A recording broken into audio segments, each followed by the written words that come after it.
नमस्कार, स्वागत है आप सभी का एनएफ न्यूज पर। मैं हूं आपके साथ रोहित। इस वक्त देश में न्यायपालिका और कार्यपालिका को लेकर जो टकराव चल रहा है उसकी खबरें आप सुन रहे हैं, देख रहे हैं। अब निशिकांत दुबे ने जिस तरीके से सवाल उठाए सीजीआई संजीव खन्ना पर, सुप्रीम कोर्ट पर, उसके बाद विवाद काफी बढ़ गया है। इसी बीच पूर्व सीजेआई डीवाई चंद्रचूड़ के खिलाफ भी एक लेटर लिखा गया और उस लेटर की अब बहुत चर्चा हो रही है क्योंकि वो पत्र लिखा पूर्व जस्टिस राकेश कुमार ने। अब वो पत्र क्यों लिखा गया, इस पर चर्चा करेंगे।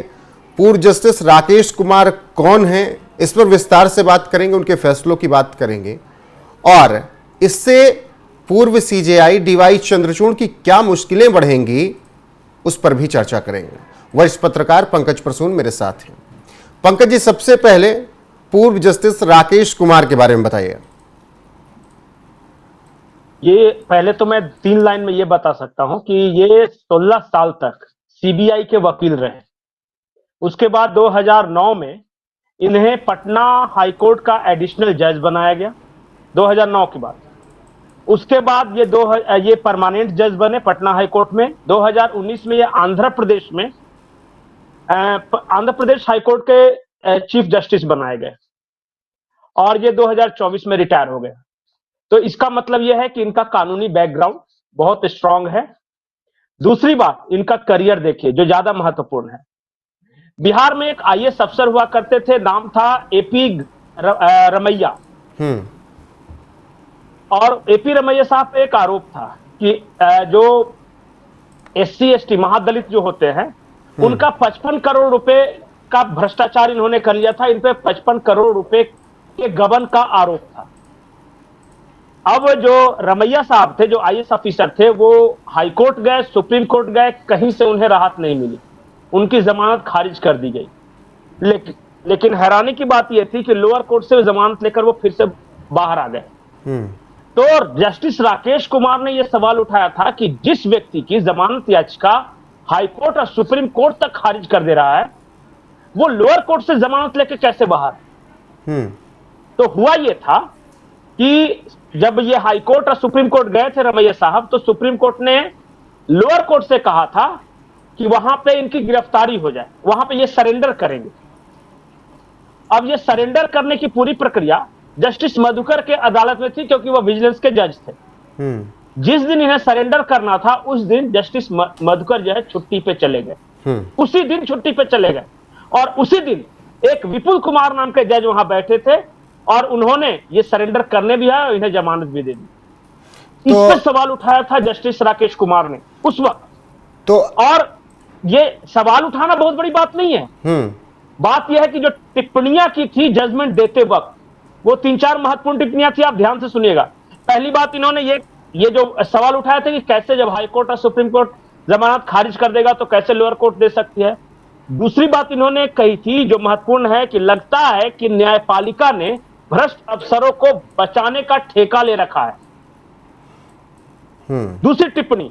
तीसरी टिप्पणी इनकी यह थी कि पटना के एडीजे जिन पर भ्रष्टाचार का आरोप सिद्ध हो चुका है, उनकी बर्खास्तगी क्यों नहीं की गई।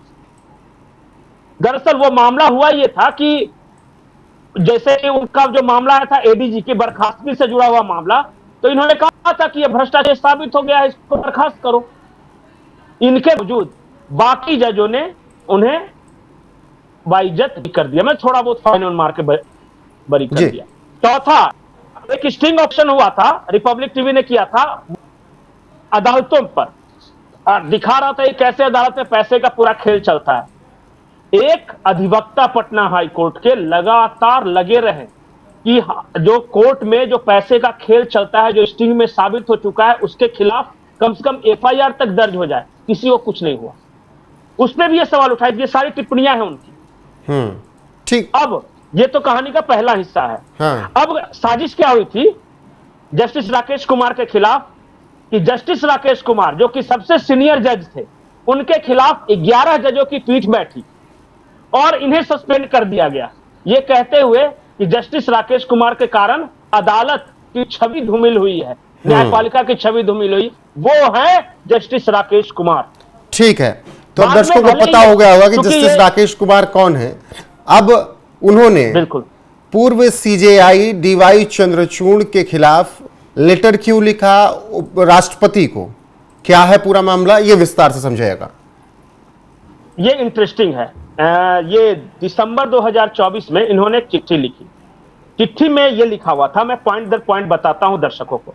1 जुलाई 2023 दिन शनिवार शाम के 5-6 बज रहे होंगे।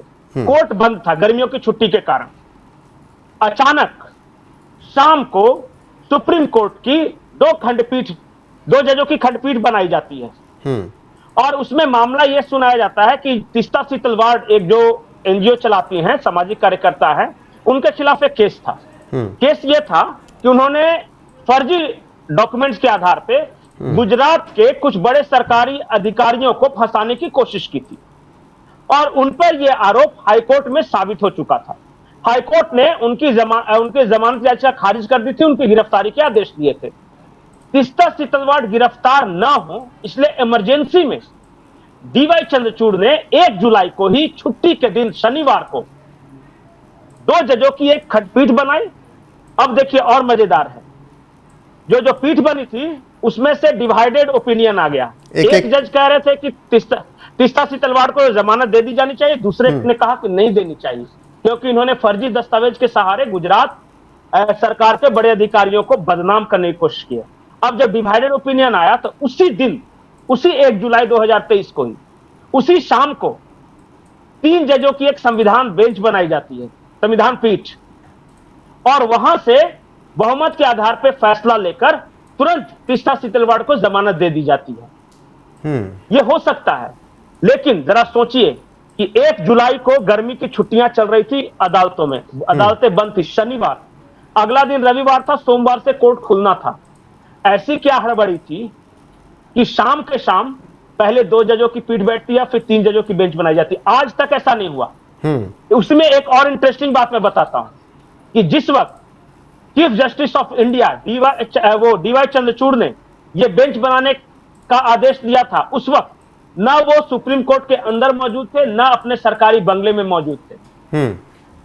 शाम को 6 बजे उस वक्त जस्टिस डीवाई चंद्रचूड़ एक सांस्कृतिक कार्यक्रम में भरतनाट्यम का प्रोग्राम देख रहे थे। उस वक्त उनके पास ऐसा कौन सा फोन कॉल आया कि उसी फोन कॉल के आधार पर इन्होंने सुप्रीम कोर्ट में जजों की पीठ बैठा दी। यह मामला है। अब यह पूरा मामला ये चिट्ठी के जरिए लिखा है।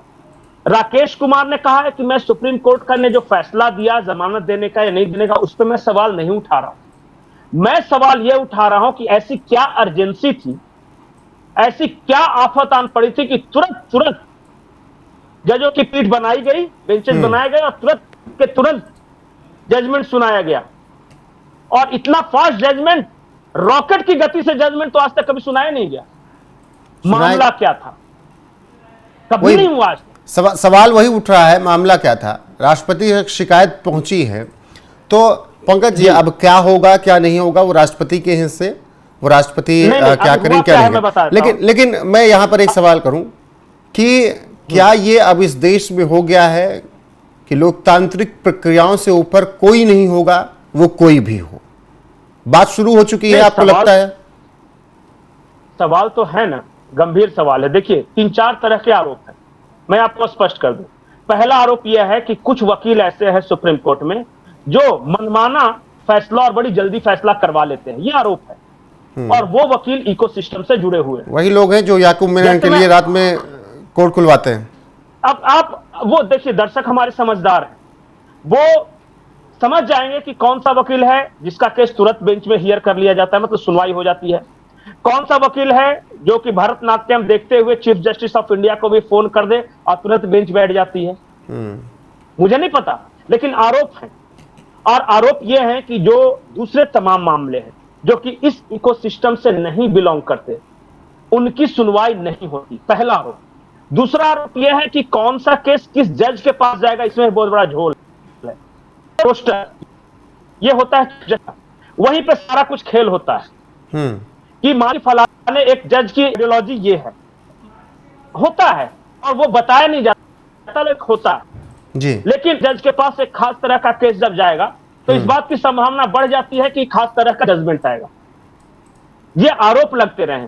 ये रोस्टर के खेल का जो आरोप था कि किस जज के पास क्या केस जाएगा, इसके खिलाफ ही 4 जज जो थे सुप्रीम कोर्ट के, वो धरने पर बैठे थे और उन्होंने कई गंभीर आरोप लगाए थे, जिसमें रंजन गोगोई वगैरह सब थे। ये मैं ऐसा कुछ नहीं बोल रहा हूं जो कि सार्वजनिक नहीं है।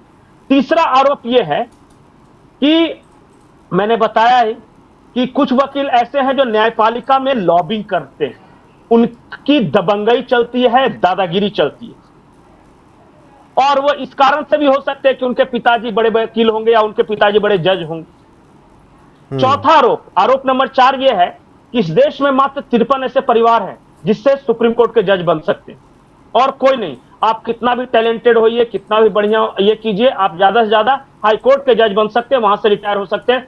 सुप्रीम कोर्ट का जज बनने के लिए आपको एक पर्टिकुलर फैमिली में जन्म लेना जरूरी है। क्या ये लोकतंत्र है? क्या ये कानून का मजाक नहीं है? यही सवाल उठा रहे हैं लोग, ये मेरा सवाल नहीं है। इसी को कॉलेजियम सिस्टम कहा जाता है कि तू मुझे सुना, मैं तुझे सुनाऊं अपनी प्रेम कहानी, कौन है वो, कैसी है वो, तेरे मेरे सपनों की रानी। बस यही परिवार में सब चलता है। और बाकी इस देश में सब कुछ लोकतांत्रिक प्रक्रियाओं से होगा। लोकतांत्रिक प्रक्रियाओं से सरकार चलेगी, लोकतांत्रिक प्रक्रियाओं से प्रधानमंत्री, सब कुछ होगा। लेकिन सीजीआई बनेंगे तो फिर उतने कुछ ही परिवारों से, इस पर तो सवाल होना है। यही तो कह रहे हैं कि जुडिशरी में रिफॉर्म की जरूरत है।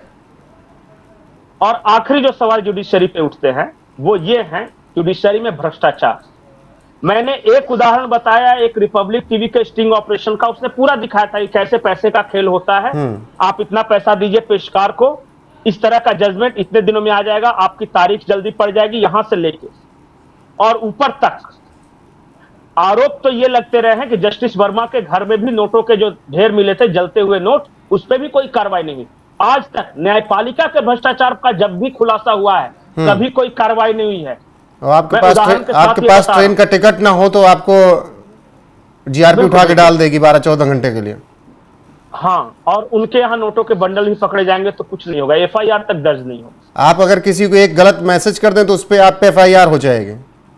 हाँ। आप सड़क पे जा रहे हैं, एक्सीडेंट किसी और ने किया, आपने देख लिया तो एफआईआर हो जाएगी अगर नाम ले लिया गया तो। अरे अब तो ये तो छोड़िए, एक जज साहब जा रहे थे, वो कहीं जा रहे थे, रास्ते में ट्रैफिक जाम पड़ा तो पता चला कि जो ट्रैफिक एसपी थे उन्हें आके खड़ा करवा लिया। ये मी लॉर्ड है, और ये लोकतंत्र में लॉर्डशिप नहीं चलता। बिल्कुल बदलने की जरूरत है। अंग्रेजों की मानसिकता से निकालने की जरूरत है। बिल्कुल अंग्रेजों की मानसिकता से निकलने की जरूरत है। जी पंकज जी। और इसलिए सवाल उठ रहे हैं।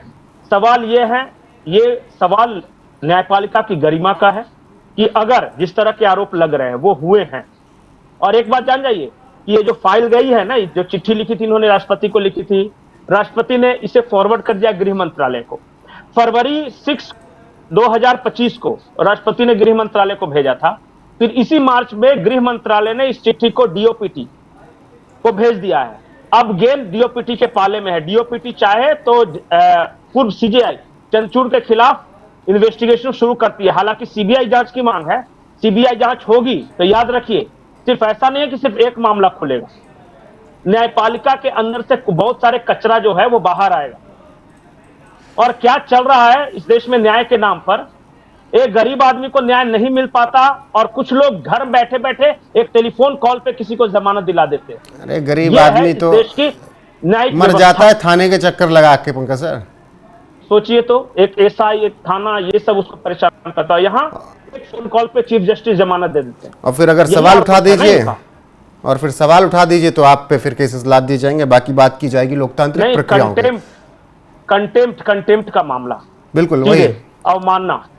यहां तक कि एक सवाल मेरे मन में ये रहता है कि अगर कोई सोल्जर, कोई सैनिक कल को कुछ करता है तो उसके खिलाफ तो उनके यूनिट में केस चल जाता है, बातचीत हो जाती है। क्या वो सैनिक जो कि अपनी बिना जान की परवाह किए 24 घंटे आपके लिए मरने को तैयार है, 0 डिग्री सेल्सियस में खड़ा है, उसके अगर उसने कुछ कर दिया गलत देश के खिलाफ तो उसके खिलाफ तो सुनवाई हो जाएगी, उनके कोर्ट में बात हो जाएगी। लेकिन भाई साहब, अच्छा रोहित, आपने देखा नहीं कि खुद जस्टिस, जो सीनियर जस्टिस है, अगर वो सवाल उठाता है तो बाकी जजेज अपनी बेंच बनाकर 11 जजों की बेंच बन गई और इन सीनियर जस्टिस को सस्पेंड कर दिया। राकेश यही कुमार राकेश कुमार के साथ हुआ था। गजब खेल हाँ, है। यही अब ये कहानी चल रही है, गजब खेल चल रहा है। ठीक है, ज्यादा बोलना उचित नहीं है, लेकिन चिंगारी उठ चुकी है और मुझे लगता है कि ये चिंगारी बहुत कुछ सामने लाकर दिखाएगी। और जुडिशरी में रिफॉर्म की जो बात चल रही थी वो ठीक है, वक्फ संशोधन बिल के सहारे ही सामने आई, लेकिन कहीं ना कहीं से चीजें अब बात होनी शुरू हो चुकी है। तमाम पूर्व जज, तमाम पूर्व वकील और तमाम ऐसे लोग बोलना शुरू कर चुके हैं जो अभी तक चुपचाप बैठे थे। तो वक्त आ गया है कि जुडिशरी में रिफॉर्म हो, इस पर विचार किया जाना चाहिए। ये केवल एक विचार, हमारी तरफ से एक केवल आग्रह है। बाकी माननीय पर उम्मीद है कि वो कुछ करेंगे और माय लॉर्ड पर उम्मीद है कि वो इस पर सोचेंगे और बैठेंगे। फिलहाल पंकज जी, आपका बहुत बहुत शुक्रिया जुड़ने के लिए। बने रहिए हमारे साथ, वीडियो को शेयर कीजिएगा, लाइक कीजिएगा, चैनल को सब्सक्राइब करना ना भूलिएगा। नमस्कार।